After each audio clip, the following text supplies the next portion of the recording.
Jackson are every man's fantasy, one man's nightmare.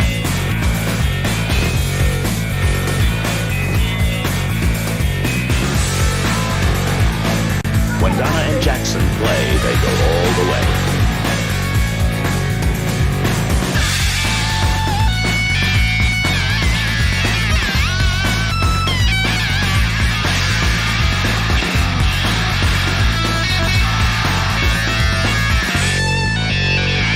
The highlight of the evening is a very special game, Death Game.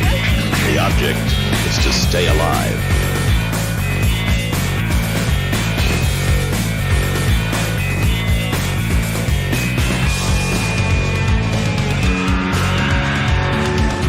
Donna and Jackson love to live, and they love to play.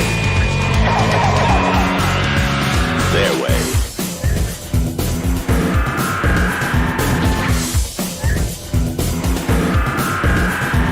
Death Game. The object is to stay alive.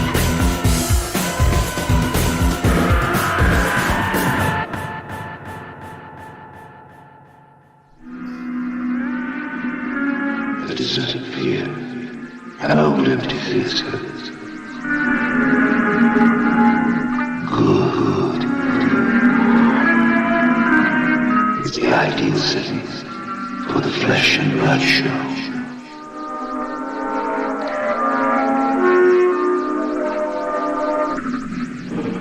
Cause of death, head and abdominal wounds, chop instrument. Secondary cause, drowning.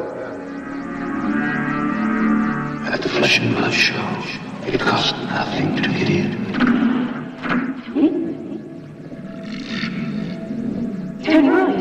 Nothing to get in, because they never let you out.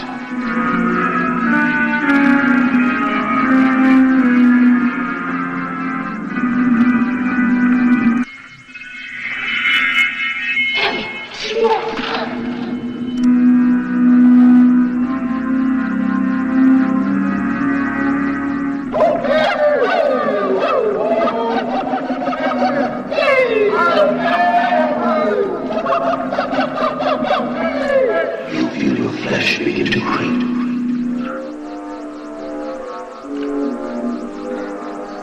You feel your blood begin to freeze as you grope your way to the terrifying climax of the flesh and blood show.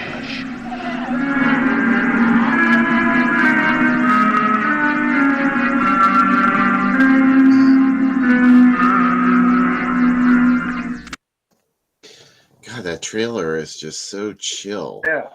For the Flesh and Blood show coming soon. Nice. To the Drive-In Asylum double feature. You know, Jennifer Upton's going to join us for that one. I'm super excited for that.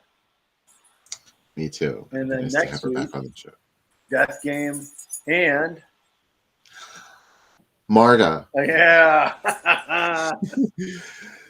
You wanted to hear me say it, didn't you? I did. I'm so excited about it. Yes. Next weekend on the Drive-In Asylum double feature, we'll have Marta with Death Game. And it'll be a very special episode.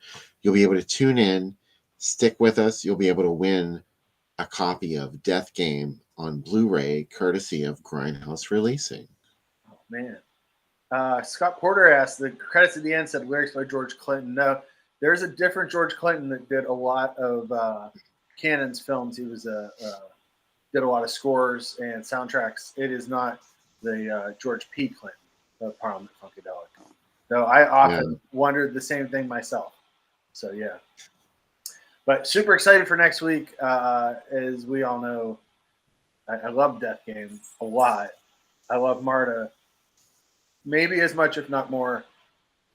Super, super jazzed about both these. And it's another Nightmare Theater package movie. So really I haven't seen Marta since I watched it on Chiller Theater as a kid. And oh my God, like I can remember those Saturday nights like they were yesterday. I was always staying over at my grandparents because my mom wouldn't let me stay up late and watch movies, but my grandparents didn't care what I did, really, basically. And I was in bed and they had this little TV there, and I used to watch Chiller Theater on there. I saw so many things like that, like Fury of the Wolfman, a whole bunch of stuff. And I saw Marta that way. And I remember watching, I saw Lisa and the Devil that way too. And Horror Express. And I just remember thinking with Marta, I'm like, what is this movie about? I couldn't figure it out. I was just a little kid, you know? Yeah, it's something else. It's kind of your horror, kind of giallo, kind of smutty. It's everything I like. So yeah, it'll be good times when we watch that next week. But hey, everybody made it through the Apple. And what do you got to say about the Apple, friends in chat? I'll tell you what I got to say. I fucking love this movie. Every time I watch it, I love it more and more. It gets closer and closer to my heart. It's baffling. Becca said, she walked in, she said, this movie both feels like they spent a lot of money, but also didn't really have it finished. There's some scenes in it where you're like, what's going on? There's a lot of that. You're watching a movie made by Maniac, right? Like, I'm going nuts. And this definitely is his vision for what.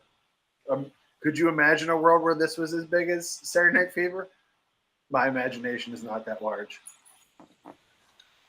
He was committed to it, though. He was committed. As we heard in the previous segment. He was really, he just believed that this was going to be a smash hit, and it was going to be as big as Saturday Night Fever. Yeah.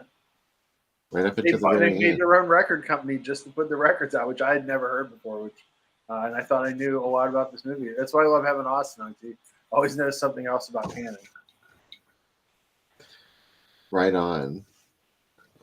So I'm really excited both those guys were on tonight. They were great. Terry Tom and Austin Trunick. Thanks very much. Yeah, I was glad that we had everybody together too. And I love this movie that it's all about music saving the world in 1994 and also enslaving the world and hippies and disco coming together to build a stairway to the stars where Mr. Tops, a.k.a. I guess God, will take us in his magical see-through limo to another planet. That's a cheat. When God comes in and intervenes at the end of the movie. It's like, literally, that's what Deus Ex Machina is, the machine from God. Like, that's like what was in Greek plays where they would lower something down for the hero from an elevator. Like, literally, that's what happens in this movie. Like, they're like, how do we get our heroes out of this? Here comes God. Here comes Jesus. And trust me, I went to Catholic school, and there's a lot of stories that ended this way, too. Rolls Royces came down from space. Yes, you're right. And it saved everybody. Oh, yeah. That was an epic moment. I also like the devil's like incredulous. Mr. Boogaloo is like, you'll start all this again without me? Well, we'll give it a try. One might ask what he was doing there in the first place. He has a very Topol from Flash Gordon read there. That's my favorite thing when he's like, she's like, do you think we'll ever get home? He goes, we'll try. I listened to the end of the Flash Gordon soundtrack pretty much my entire life. The way they march off into the sky and become projected images, it's very Cabin in the Sky. Yeah. When they go all the way back to the dawn of musicals. Well, that wasn't the dawn, but you know. It was very early. Cabin in the Sky. Goodbye. They all march into the sky at the end. That was pretty I also like that the leader of the hippies looks like he has like a giant. We talked about the Manson-esqueness of the hippies while we were watching it. That He has a giant knife and the biggest eyebrows ever. And yeah, what'd you say? Bugenhagen. Yeah, it's really something. I also like the Becca mentioned we talked about the Romeo and Juliet ness of this. The lady who played the landlady in the musical Romeo and Juliet from the 2000s, she played Juliet's attendant, so she's also in that movie. So she loved. And also, Bill wanted me to mention, I forgot, both these movies are the same story. It's a couple that comes into a situation, thinks that their relationship's going to sustain them, and the woman ends up becoming famous, and the man ends up becoming nothing. And then they get back together. And like I said, there's no reason for them to really get back together. Like, is the world of living with a bunch of drug-taking disco singers and sleeping with a different partner every night, is that the worst? Is anything shown in that party in her life? Is it? None of it seems bad. Like, there's not a moment where it's like, oh, but there's people being whipped downstairs. That never happens. Like, there's never like anything shown. It's like her life's not. BB's life isn't that bad. Maybe she misses this guy who's a fucking schlub. You know what I mean? That really isn't that great. Yeah, why was she so into him? There's nothing that's ever shown that. Like, maybe it was in the stuff because this really got cut down before they, when they made it. But there's nothing in there where you're like, oh, he's a really special guy. He's not. No. We're just expected to accept this at face value. And that was one of the most hollow parts of this movie. Is I was like, I didn't really understand what their connection was, other than that the movie presented them to us as if they were. You just have to. And they had that like. Yeah, that they sing this beautiful love song together that makes people's hearts beat, and therefore he must be a good guy. Yeah, 200. Everybody's hearts are 200 beats. But it was so weird that they had all that hippie shit in this movie in like 1980. Well, also you have to remember that Menahem had been in the U.S. a couple times, but not many times at this point. And he had a very I live in the same way that we have views of what Israel is. He had views of what America is. All you have to do is watch Last American Virgin, which is all his strange ideas of what America are, as they remade Lemon Popsicle for American audiences. You know what I mean? Like, there's a lot of times in canon movies where we notice where it's just like, yeah. Yeah, I agree with Dan that the message of this movie, it is, you can do a bunch of drugs and sleep with a bunch of rock stars, but if a cuck takes you back, then everything's going to be okay and you can go to heaven. So there really isn't much more to say. Huh? There isn't much more to say about this movie's message than that. That seems to have been what was going on here all along.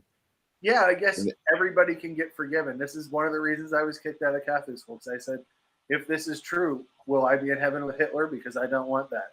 And the nun got really mad at me, and I said, you just told me that everybody can be forgiven, no matter what. And she said, not Hitler. And I said, then you have to put an asterisk on it. They wouldn't. Yeah. And, there's a disclaimer in there for Hitler. Everybody but Hitler. But I said, eventually, if everybody gets forgiven, we will be wearing white robes and singing in heaven with Hitler then. And she was like, you're being sacrilegious. I said, no, I really want to know. Because I did. That's the truth. I wanted to know. And yeah. So you were being too logical, Sam Panico. I was. I also asked her if Han Solo would go to hell for killing stormtroopers. None of them had seen Star Wars. I had explained Star Wars, and they were very upset. None of this movie took place in space. No, it didn't.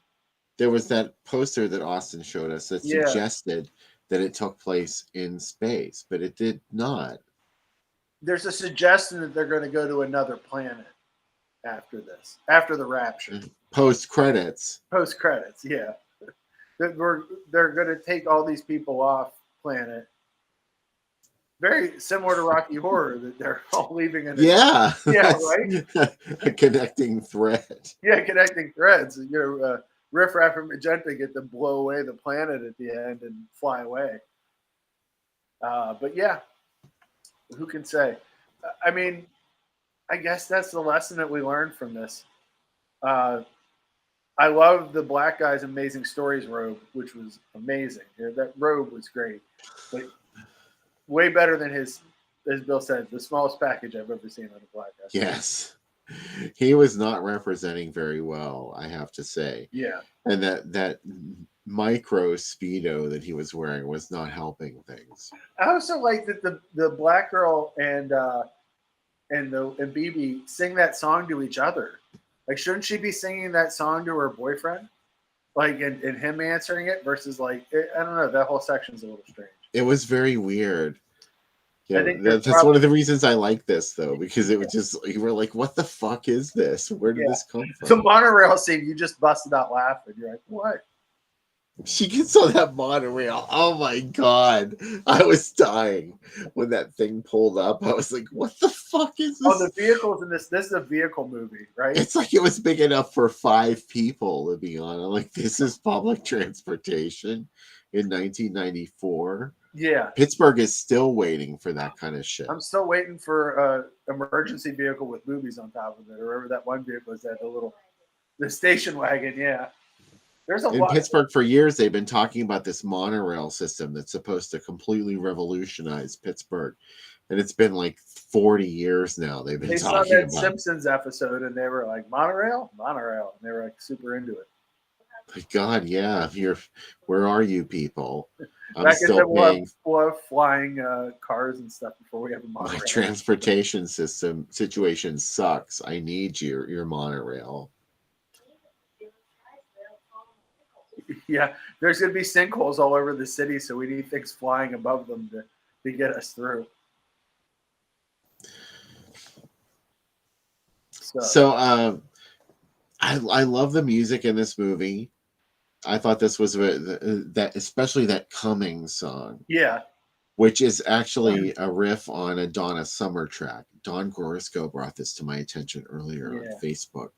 I can't think of the Donna Summer track, but it's off of, I think, the same album as I Feel Love.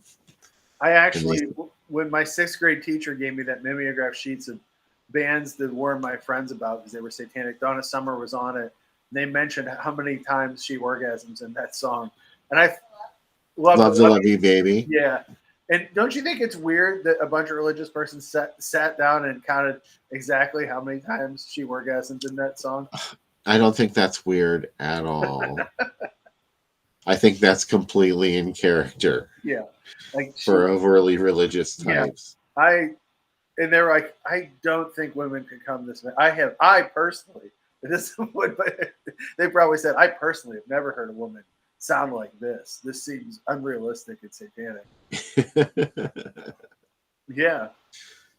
It's Groovy Doom After Dark, Becca said. Yeah, I need a big microphone like half used to have. It's Playboy After Dark. And it's my smoking jacket. And I'll walk around the grotto. And we'll I'm half. Welcome to my party. Steve brought up Mr. Boogaloo and Electric Boogaloo. That's not a coincidence. That's a Menahem Golan word. He made it up. He didn't know what it meant. And he often tried to get these words into movies. So Boogaloo is a term that he got into a lot of movies. So pretty wild. Yeah. I think it's funny that this is not political, but that a lot of January 6th was called Electric Boogaloo because it was the second revolution, and a lot of these groups are super anti-Jewish, and there's nobody more Jewish than Menahem Golan, an Israeli filmmaker, who came up with the term Boogaloo that they stole. I don't even know where it came from, so I'm always kind of amazed by that. So yeah, and it comes from obviously the movie. Breaking 2, Electric Boogaloo, and everything was always breaking. Yeah, there's a lot of Eurovision in this. There's a lot of wacky stuff in it. I love it. I love the vehicles. I love, as someone mentioned before, yeah, it totally looks like Buck Rogers costumes. Buck Rogers. There's a pig man. I didn't see that comment. Yeah, there's a pig man at one point, bulldog. I noticed him. Oh, yeah. There's a scene in hell that he's in the trailer 3 times. Just saying.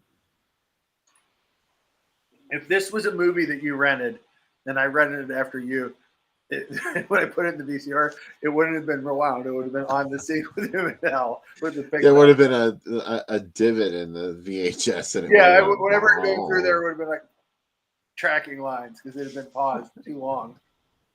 Oh, So you know me. yeah, we know how it works. But yeah, this movie just works for me, and I on the other hand, I can completely see where someone would watch it and be like, "This is horrible." Um, it's but still, I like it, and that's It's way out there. yeah, I can understand why it never connected with an audience, especially in 1980, because yeah. it's, if anything, ahead of its time. Those Is that being movies too were kind? yeah, Uh, but seriously, I think it plays a lot better now. Now that we've seen so many outrageous musicals, and it's sort of déclassé now. It's like, that oh scene no, in there's, Hell feels like a scene that they're rehearsing in Showgirls. yeah, Yeah, there's a lot of showgirls in this movie. yeah. I was feeling the vibe the whole time. I was like, wow, this is one of those things that it just sort of did not connect with an audience the way Showgirls didn't connect right away. But years later, you can look at it a different way and be like, this was actually a very daring project for him to have taken on, to just dived headfirst into this and said, we have a soundtrack. We're going to put out our own record label to release this music on, because we know it's going to be a huge hit. To just be so totally like Committed. diving without it's like the chute didn't open when you were skydiving, they just sort of like jumped out of the plane knowing they were going to make a safe landing, and the We chute were didn't open. talking about it between movies a little bit, but like a lot of times he would sign contracts for directors on napkins or the entire tablecloth. Like, and these weren't like they literally had they were long contracts, but he would write them up while they were eating, and they would sign it there, and he'd be like, "Come on, let's sign, let's do it." And he signed a lot of big like that's how Canon was. Like a lot of the people I've talked to that they're in Austin's talked to that worked with him were just like it was great because you met with him all the time. And it's not like now where you have to go through so many layers of people to get a movie made. He'd be like, "Good, we're making it. Let's start it, write it. Like, let's go." And it's like that's how he believed in movies, and that's how he saw movies happen. Did they get fucked with along the way? Were they a mess sometimes? Yeah, but like the movies happen. I mean, they made 87 movies in 1984. Crazy. Like most studios are making That's 4 or 5. astonishing. I Yeah, mean, for the time period, yeah. now Also, that really is sort of attainable. Now that movies, they can be turned around so quickly. But back then, you had to do a lot more. well, it's amazing too because they made money before the movie was even in the theater. Because it didn't matter how the movie did because they sold all the rights all over the place. And you know what I mean? It's Yeah, like boom, like next movie. And it didn't really matter how they did. They just had to play theaters for a couple weeks and then get out on video and then get onto cable and then go to Europe. And it's wild that like the thing that really killed them was the Thorny and My Purchase and then starting to make bigger movies. Otherwise, if they just kept that model, they couldn't have been making movies forever. And they really tried a lot of genres and a lot of different and had a lot of major directors. Like it's pretty amazing. They would have 100% greenlit Stink Bug if the Go Go Boys were still alive. If Cannon was still alive, oh yeah, where I would have made it. A dream. totally. Yeah. And his studio after this 21st Century put out a ton of horror stuff. They put out Cozy's the Black Cat in America. Come on. They put out 4 Edgar Allan Poe movies that have nothing to do with Edgar Allan Poe. Awesome. A great studio. Beth, this is the best comment of the Yeah. night. Yeah, what was that? What was going on there? Everybody in the future of 1994, everybody's nuts are hanging. Yeah, Just rolling, right? I mean, wow, there was little left to the imagination. No, everybody was a lip reader tonight in these. I'm sorry, I just got yelled at. Bold, very bold. Strong. Thought Becca was sleeping. Wrong. Awake. My editor is here. Who I love. My censor is in the background. She said, "Baby, that's when it's going too far." But I mean, just to make sure, just to have this be what ended up on screen, like Yeah. this was your vision, was to Yeah. present this. That's really a bold statement to make with an audience. Like, Yeah. maybe people weren't ready for that kind of I thing. can see why he was so upset and wanted to kill himself at the premiere. because he was Yeah. like he believed in this and poured so much money into it and time, and they kept making it bigger and bigger. And he really thought that when they showed it, it was going to connect with people on a near religious level, and for them to reject it on an equally opposite level, like destroyed him. Like it was very upsetting. Yeah, I don't mean to laugh about that because No, but I mean, it's just so ludicrous. Like the oh, it's content of the completely. movie is so ludicrous. You would think like, wow, where was? I mean, I'm not saying that he even meant for it to be taken that seriously, because obviously, I don't think he did. This had to have been like his fantasy, like it was. He probably saw it as a fantasy film, and it didn't mean for it to be taken as the same way you wouldn't take Wizard of Oz seriously. It's a fantastic film. It's just like Yeah. it's like, but yeah, but he really believed in it. I mean, they all. I mean, like you said, it wouldn't have everything behind it if it did. If anything, it's one of those unique visions. Yeah. As warped as it may have been, like, was cocaine involved? Do you think? John suggested it was. I would think the energy level that Cannon had to make so many movies, that cocaine had to be a major part of it. It's. I mean, I think most of the '80s decisions were made via cocaine. I also know how important filmmaking was to him because William Stout told me a story that when he was filming in Israel before he got big, his wife brought their son, who was like 6 months old, to the set, and she had set the baby down on like a horse cart while they were filming, and Menheim called action. And in that scene, like literally the horse cart got kicked and the baby went shooting up in the air. And his wife screamed, "Cut," and ran out and caught the baby. And he grabbed his son off her and said, "You don't ever yell cut on my movie." That's cold. The majority of these stories, and Austin has talked about a lot, like there's so many of these like near urban legend stories about things that he had done. But there's so many of them that like even if a couple percent are true, then these stories have to be true of these like insane stories that happen, and that's just one of them. It's there. If you watch the Electric Boogaloo story of Cannon and the Go-Go Boys, there's two different documentaries. There's a ton of these stories from people that worked with them and just how wild it was to work with them and be part of it. But almost everybody, no matter how rough, like Tobe Hooper, like even though he went through the really rough Chainsaw 2 shoot, spoke really highly of them. He said, they gave me everything I asked for. I got to make 3 huge budget movies for them, and they never said no. I mean, it's kind of like the last studio in Hollywood where this kind of stuff happened. You know what I mean? Where people worry about the bottom line and is this going to fail, and everything gets like focus group to death, and like Cannon just went nuts and did shit.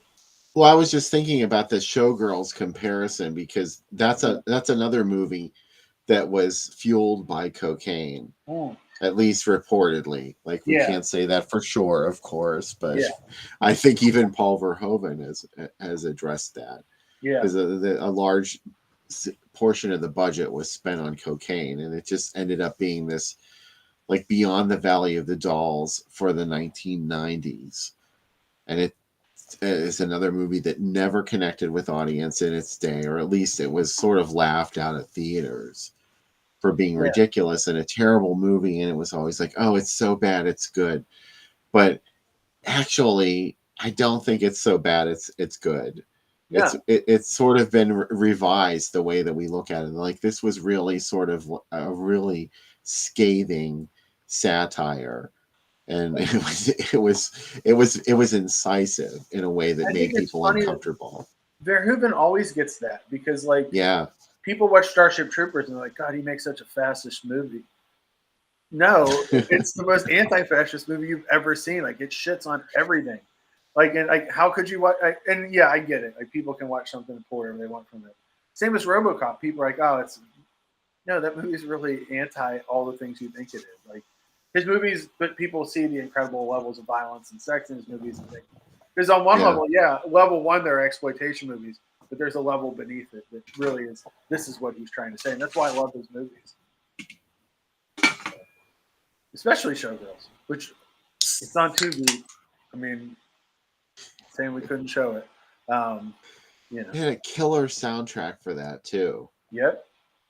That was one of the last tracks that Susie and the Banshees recorded. Oh, I think that wow. was the last thing that you ever got from the actual Susie and the Banshees band. Oh, Was on wow. the Showgirl soundtrack, New Skin. And I love it. I think it's one of their best tracks they ever did. Of course, My Life with the Thrill Kill Cult was on the Showgirls soundtrack. Prominently featured. You know, Paul Verhoeven loves Thrill Kill Cult. Oh, really? Yeah, he was a huge fan. And, you know, they were in a couple of his films, Yeah. their music. They were in That makes a lot of sense. Sliver. I really Couple like things. it. I love his movies. Like, of major 80s directors, like, I go back and watch, and 90s directors, I go back and watch all his stuff again Yeah. pretty regularly. And especially, you know, they get stuck in your head. There's moments of them that get stuck in your head. And that's really what I like about his stuff. It's big, but it's like the right kind of big. It also has really cool small moments in it, you know, and that's what I dig about it. Same as Yeah, this I movie, mean, you know, that's what I wouldn't say this is as good as a Paul Verhoeven movie, but there's moments of this that I think about the Apple way more than movies that people say are good movies. You know what I mean? Like, I think about it a lot. well, it's just anything that's atypical. There are going to be little things. If you're committed to watching something that's atypical, there's something that's going to stand out to you, and you're going to remember it just because it's so bizarre. And Yeah. The Apple is a great example of that. There's so many moments in it where you're like, what Yeah, the but fuck is this? Like that sticker that they put on their forehead. Gim I marks, was yeah. obsessed with that. I was like, what is this sticker that remember that Wonder Woman episode where they would put an egg on your forehead and it would take your soul? Yeah. The skrill, it would like imprison your mind in this little glowing orb on your I forehead. love That's that what I this kept. movie is called BIM Stars in France. Like, they took that sticker, and that's the whole idea of the movie to them. But I was obsessed with that while I was watching it. I'm like, Oh, ew, yeah. what is that sticker? What's it doing? It's from the record label, the BIM record label. And I like that everybody has to wear it now. It's like the law that you have The to mark of the beast. Mm-hmm. Yep. Yeah, that's what it is. Do the BIM. I love that guy at the beginning playing keyboards with do the boom. It's pretty wonderful. I do The Rock, like Tim Curry. Also a good choice. So, Sam, Yes.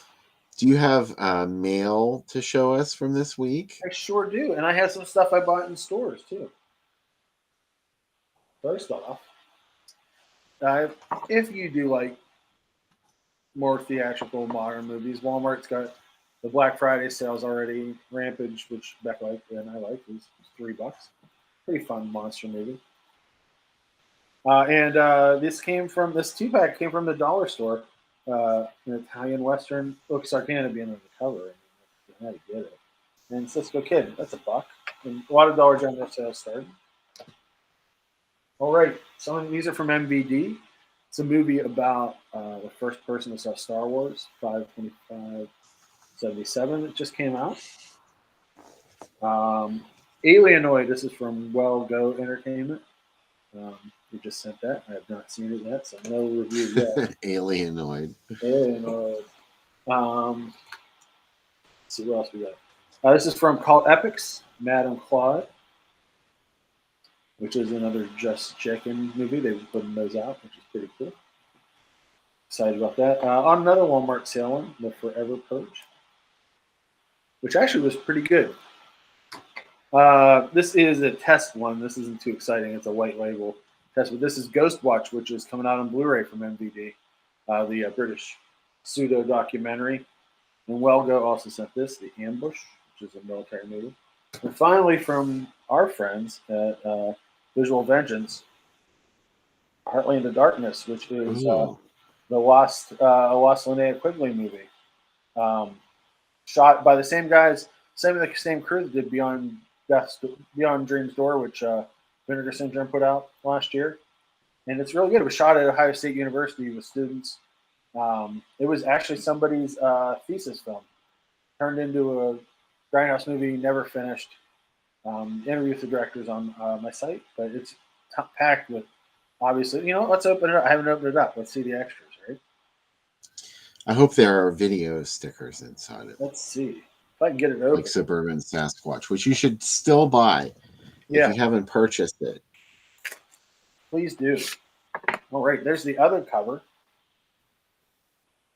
2 covers. And reversible album art, reversible art too. Oh man, it comes with a prayer cloth. I love that. Little prayer cloth. And VHS stickers. Oh, there we go. And a book about the movie. And finally, I mean, who poster made pretty cool, huh?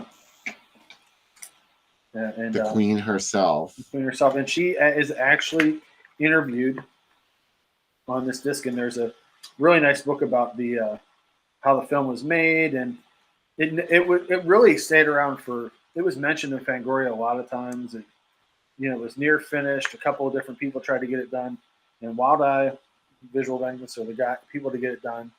So pretty cool. It's about an evil church somewhere in Ohio. It's really good. I really liked it. It's a very Satanic Panic theme movie, and I'd recommend it.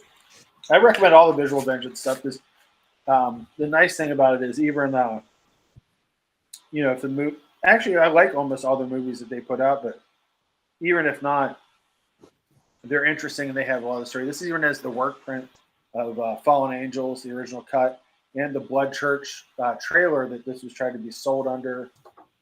So there's like a lot about the history of the movie, and then the director's students, he teaches in California now. He actually hired his students to shoot the doc about how the film never ended up happening. So there's a lot of extra footage on this.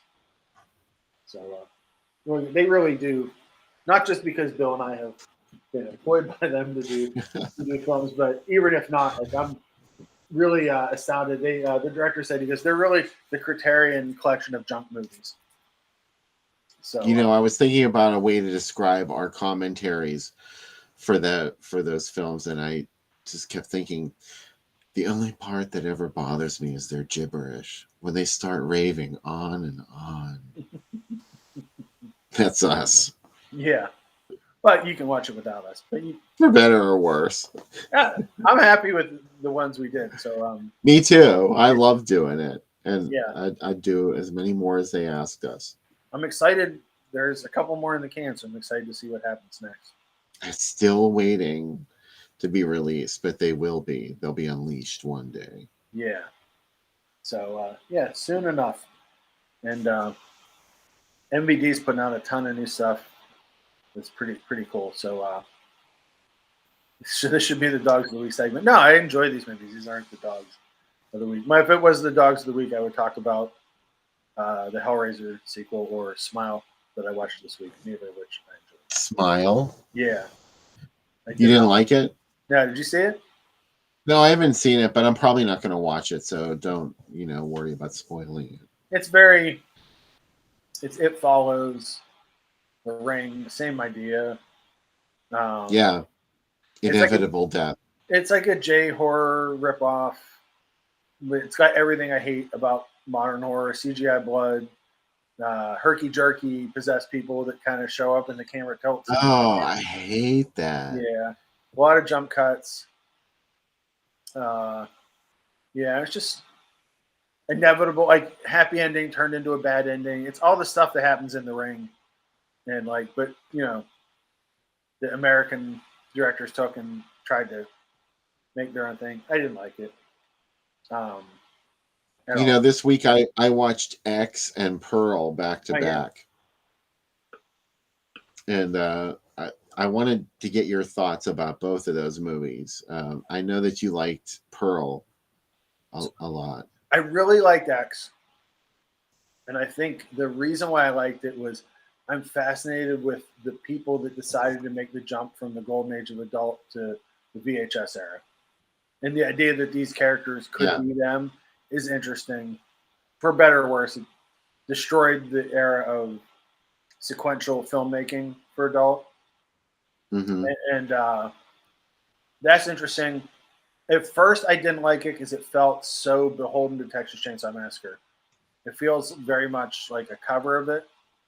But then, like, once Mia Goth's character Max goes into the house and like has the interaction with the old lady, and then the other girl who's the filmmaker decides to be in front of the camera, it like changes the story a bit, and I like that. I liked Pearl a lot more as a movie because I think they both work together. Pearl is a much bigger and better shot film, I thought, and Yeah. I really liked the scenes where the camera switched across, where images would like dissect themselves and repeat at certain parts, and I really liked the scene in the cornfield with her making out with The Scarecrow. Scarecrow. I thought that was really wild. And I Yeah, really Pearl was Douglas Sirk and X was Toby Hooper. I also really like the scene of her trying to feed her dad to the alligator, telling him he's going to die. Oh my God, yeah. In the mom comment, I thought that was really good. So I really dug that. I like them more together than apart, but yeah, they're fine. I think for modern slashers, they were pretty good. But I like Pearl better than X, but I didn't dislike either one. I didn't dislike them either, but I wasn't crazy about them either. I have to admit, like after they were over, I was like, oh, well, that wasn't really anything that I wasn't expecting, but it was very well done. I love Ty West. Yeah. You know, pretty much anything he would do, I would watch. I'd always be interested because I really liked his stuff after House of the Devil. I love The Innkeepers. Mm-hmm. I loved his stuff that he did in those compilations, you know, the horror anthologies. I like. I'm excited for Maxine because it's set in like the '80s era of adult and Hollywood in that time. Yeah, and that's another fascination. And I love the trailer for it, especially because it uses "Obsession" by Animotion in the trailer. I'm really excited that he's had this success.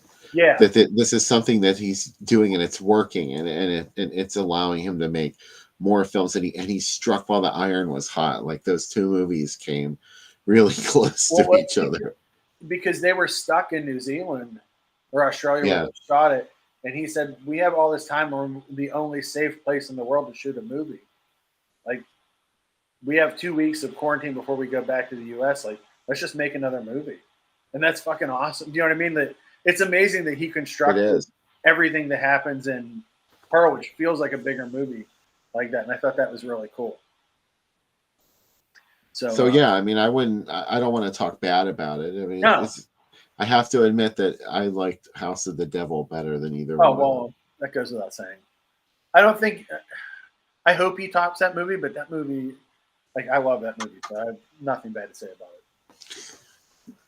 about it. Hellraiser, I did not like. It's a movie that, as someone that has watched every Hellraiser movie and suffered through some of the ones that weren't even Hellraiser movies that had Hellraiser added to them after, it's just like, it was really dark, and I don't mean that in a tone way. I mean, movies are shot really dark now, and you don't know what's going on. And it was just like, it just felt kind of neutered. It was fine. Like, it's just like, yeah, okay. It's just a thing. Like, versus the first two Hellraiser movies, even the third one, worked really well. And everybody being so upset about Hellraiser, and it's, you know, is it getting too queer? Which is hilarious because, like, that is the most ridiculous argument. Are people really saying that? I mean, and it was like these are the same people. Like, horror movies shouldn't be so political. Like, I guess you can see Night of the Living Dead, cool, or Invasion of the Body Snatchers, or Frankenstein. You know what I mean? Like, yeah. And it's funny. How could you walk away from Hellraiser and say that was not some kind of like queer shit that you just watched? Also, you know, queerness is at the heart of all horror, all the way back to Frankenstein and before that. So it's like, yes, fucking get over it. Thank you. You know, and I don't understand people, but whatever. But yeah, I just the whole time I just felt like I don't. Why am I watching this? I could watch. I don't feel that way. This is the thing. It's weird, right? I don't feel that way when I watch these shitty Amityville movies I know I'm getting into, or when I watch like a Euro horror movie. Like I feel like I wish, like I watched Living Dead Girl, the Jean Rowan movie this week, and like I loved it because like I wish that movie could go on. It does feel like it goes on forever. I wish it could go on longer. I love it. Have you seen it, Bill? Yes, I did. I have seen Living Dead Girl. I bought that at Ides. The on end of that DVD. movie, spoiler warning for a 50-year-old movie. But when she like finally like does what you wait for her to do and kill her friend for the entire movie, she like basically like eats her like a fucking crab. Like she's like cracking her arm, and it's like holy shit, this is fucking nuts. Another woman's on fire and jumps off the edge of the building, and like so much stuff happens at the end. It was very very satisfying. Um, I see people talking about. I loved Smile's ad campaign.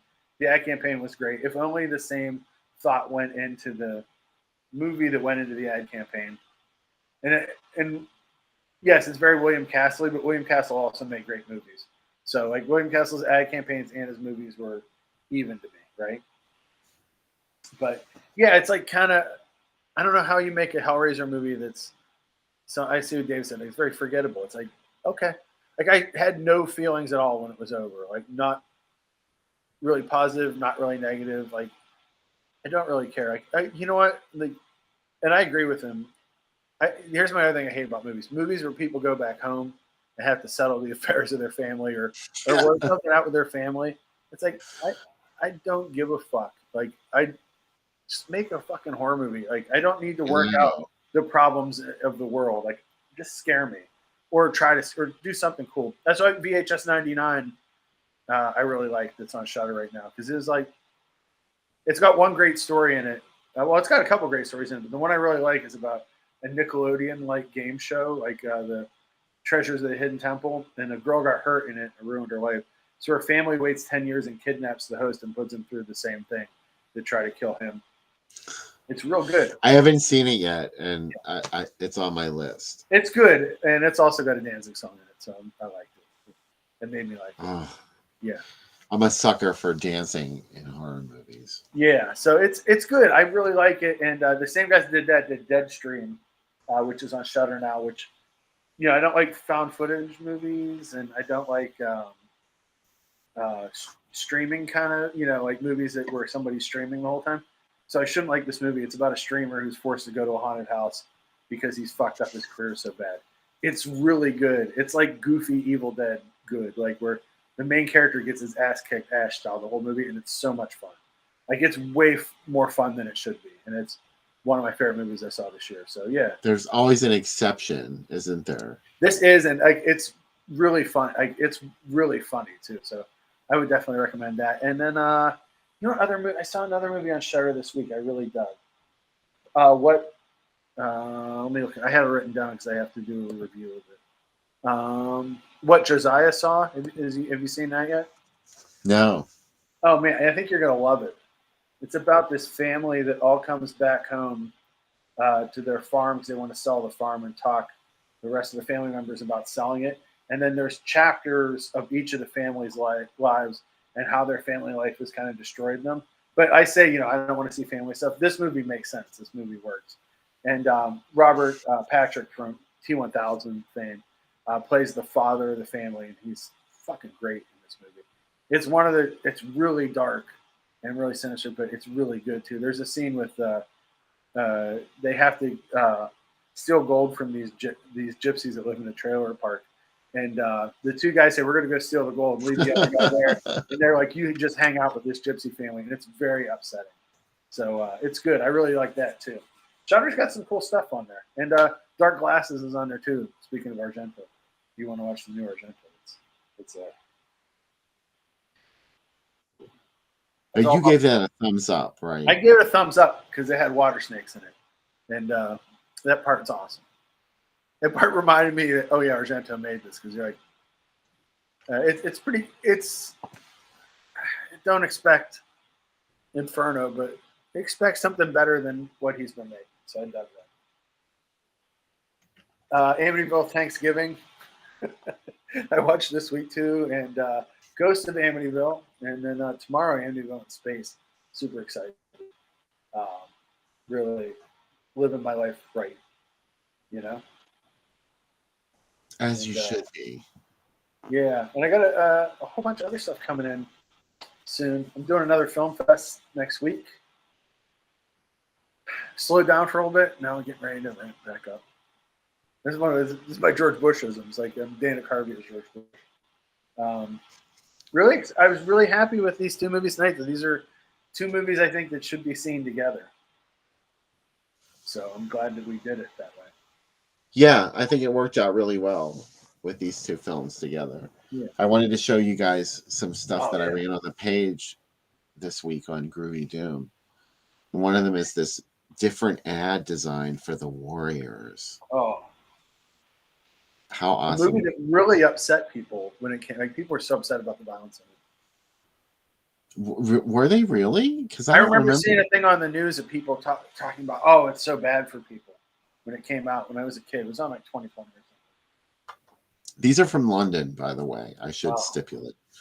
So I one love of the interesting too. So who actually has a new movie out too? Coming soon. Yeah, actually, yeah. What is it? Is it the cowboy movie? But not, I mean, if only I had a magic box that I could type in. You don't hear that typing. It's this Sam just Dead for $1. I just got it. Yeah, it's Christoph Waltz in it too, and Willem Dafoe.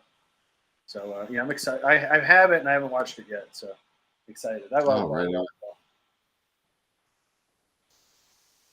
Oh, look at this one, the Manitou.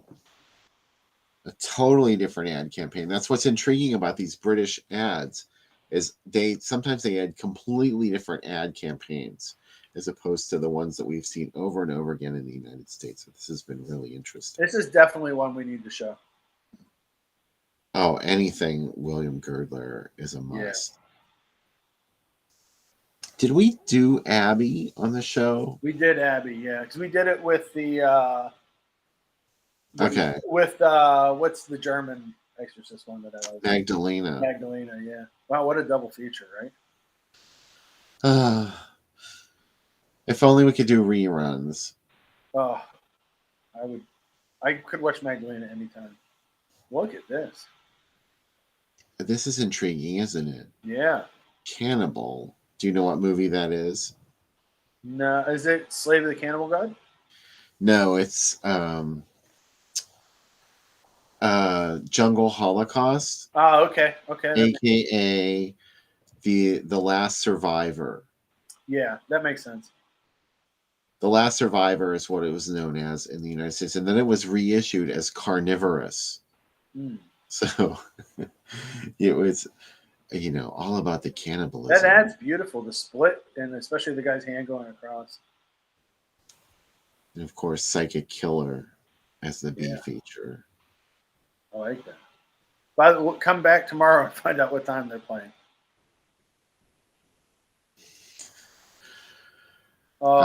Here's one I knew you would like, straight off. Oh, fucking Death is an Art Form. Fucking Seven. Remade with Picasso. Andy Sedaris. Yep. It's actually his second movie after Stacy, and if you count the racing scene, third movie, which is a documentary. But yeah, that was remade. William Smith is awesome in that movie. Seven's one of my favorite movies ever. I know I say this a lot, but Andy Sedaris' stuff definitely. It kind of sets the template of Andy Sedaris, and Dominique too. What a double feature. I was convinced that Dominique was an older film. Yeah, me too, and it's not. This is from 1979. Yeah, so it's like 78, 79. Yeah, I think that's the earliest that it's been documented, at least on IMDb. But I would swear I saw it on cable, like on WPGH and WPTT, earlier than that. So I love that all the action is inside that really exaggerated 7. Like that ad. It's a high concept art ad campaign. It's oh yeah.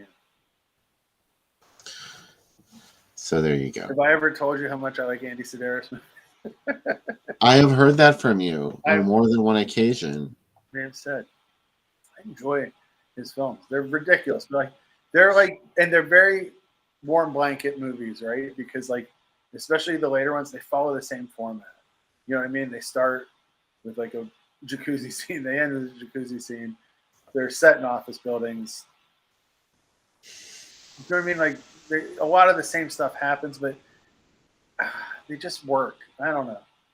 I talked to his wife about him, and she just said that they really tried to make the set fun and hope that the fun came through in the movies, and I think they always do. Like they're like they have nudity and they have sex, but they don't make you feel bad about it. They're really super positive about it in their life. I feel like I'm going to get a power pill any second here now. Like we're in like a Pac-Man maze with these things moving. But anyways, super excited. Nora asks, are we going to show Xanadu? Well, you wouldn't have to twist my arm to show Xanadu. No, that's another one to show. I'm really excited about next week and the week after. Pete Walker, come on. Yeah. But next week, super excited because I've been talking about Marta a lot. Marta, Death Game is like a fucking destructive force. It's such a good movie. I'm so excited that we're going to show it. So excited that Grindhouse Releasing is going to be giving a copy away to one of our lucky viewers. Real people win. People have won movies on this show before. They're going to win them again. I'm not paring down my collection. Let's not be ridiculous. I'm out of space. I'm going to be going through some movies. So if you'd like to win such great movies as Rattlers 2 and Amityville Thanksgiving, you will also get a chance to win that at some point. It could happen to you. Could happen to you. You might come to the drive-in and I bring a box of movies and say, just take whatever. That could happen again too. What's at the end of Alien 2? You could be next. You could be next. Yeah. Alien 2 on Earth. Yes, of course. Alien, not James Cameron's Alien 2. Not Shocking Dark either. Not Shocking Dark, no. And not Alien Contamination. Oh. Can we just show Shocking Dark twice in a row and that be the show? Well, we've already shown Shocking Dark. If we could see it again. No. I don't want to. We can't start doing repeats when we have so many movies. No, there's so many movies to show. We got to do Xanadu now. Thanks, Nora. Yeah. You egged us on. Yeah. Maybe not right away, though, because we just did 2 musicals tonight. Yeah. We can't get typecast. I'm just laughing. Hey, Rattlers 2 is on the way. Man. Right on. Rattlers 2 is literally a lot like the Boogeyman 2. It's a lot of Rattlers 1 with just a little bit. Oh, by the way, I was really excited this week, Bill. I want to tell you, my friend Haas has a Plex account, where he has, he always posts what movies he's watching on it. And he watched Fangs this week, and he texted me right after, and he was like, "What the fuck was that movie?" And I was like, "I'm so glad that you watched Fangs, and somebody else in the world has watched it." He's like, "Why is that guy in the marching pants? And why is the town like that? And why does the teacher want to have sex with a snake?" And I was like, "Exactly, a million questions, no answers from Fangs." AKA Holy Wednesday. Yeah, exactly. And I love that movie. It's on Shudder. And what I love is, I think I talked about it when we were off of it, talking about people finding Inferno on TV, not being ready for it. I love that there's a chance that people will watch it on Shudder and not be ready for how fucking weird that movie is. Vince came up with that at the same time. Oh, I know. It may be. I did not see your comment, Vince Cornelius. I knew about this weird, obscure title, which, that kind of thing turns me on. Speaking of turn-ons, look who's back, Bill. Yes. Girls 18 XYZ. Oh, those sex girls. The sex girls have come back. I know you waited, fans out here, until the third segment. For the sex Listen, girls. I'm so glad you found us, sex girls. We have so much to talk about. We have so much to ask you. X girls S18.xyz. Hey, what is it? Or breasts like wet bags of sand. I'm gonna say the 40-year-old virgin where he's like talking about it. He's like, it was just like 2 big bags of sand, and everybody's just looking at him. So make sure you come. What's that? A lot of questions for the sex girls. Anyway. Make sure you come back next weekend and hang out with us and watch Death Game and Marta. Especially because you're going to just be getting over Thanksgiving and Black Friday. You just want to chill. And we're just going to give you 2 movies with murderous women. And strange. Let me tell you how nuts Marta is before we go, Bill. The 2 main actors got married while they were making it, and their love was so destructive they had an exorcism ritual to get rid of whatever was binding them together, because that's how fucked up their love was. And that's not even in the movie. That's in real life. So imagine how wild the movie gets. That must be why it blew my mind when I saw it on Chiller Theater. That's what I think. It's like if I saw that movie before puberty, I would have suddenly sprouted hair. It would have done it to me. Like Marissa Mel would have just. Yeah. And also, David, thank you so much for that Marissa Mel song that you posted. Amazing. Thank you. That was me that posted that. I thought he sent it to you first. I'm not sure. No, I posted it on his. Okay. I thought of all people in the world, it would be David that would have heard this before. Yeah, just amazing. Thanks, everybody. David is coming onto some of the most obscure shit that I've ever gotten into, like Chandra. Mm-hmm. She was like this 12-year-old girl who had a 4-song EP in 1980. And it was just so fucking weird and just very strange. Not anything at all you would expect a 12-year-old girl to have recorded. Oh, man. And she just sort of like vanished into obscurity. David turned me onto that one on my birthday. David, thank you. Oh, man. I'm going to go watch another movie before I go to bed. I know. What are you watching after we sign off? Oh, that's a good question. I'm probably going to watch something for the site because I have to finish up that box set. So I think Embryo. I think that'll put me to sleep pretty well tonight. Embryo? Yeah, Embryo. Also, I saw someone mention it next week. Embryo. Next week on the site, not this week, but the following week. Idaho Transfer is going to be on the site, so I'm pretty excited. Bill, one of your reviews was on. I posted for it's coming up this week. Fury of the Wolfman, I think you did for me. Speaking of Fury of the Wolfman, yeah, the second time that's been mentioned on tonight's show. I know, and you know what? We should just talk about it all for an entire show. It should be mandatory. Yeah, I really think it should be. I think. I'm sure David's into Zuzu too, the Brazilian children's host that had a couple albums too, and 2 movies. I'm sure he'd be into that too. So next week, killer women, cool stuff, drinks, maybe a guest. Yes. Who knows? You never know who could show up on the show. Post Thanksgiving, and then Jen up in the week after, a Pete Walker movie and something else. We'll see. We got other stuff planned in the near future, so we appreciate you all coming and hanging out with us every weekend. It's a privilege to be able to do a show for you. So thanks very much for tuning in, and we'll see you next week. Y'all come back, have fun, watch movies. Thanks, guys. Sleep warm.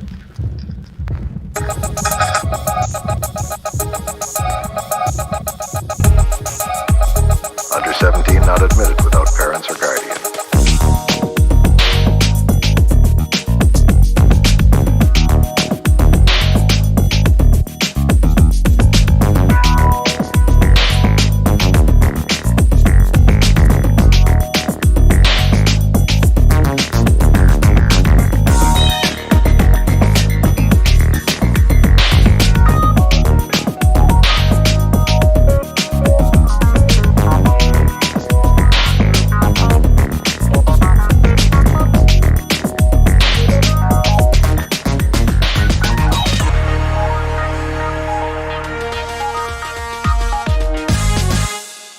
17 not admitted without parents or guardian.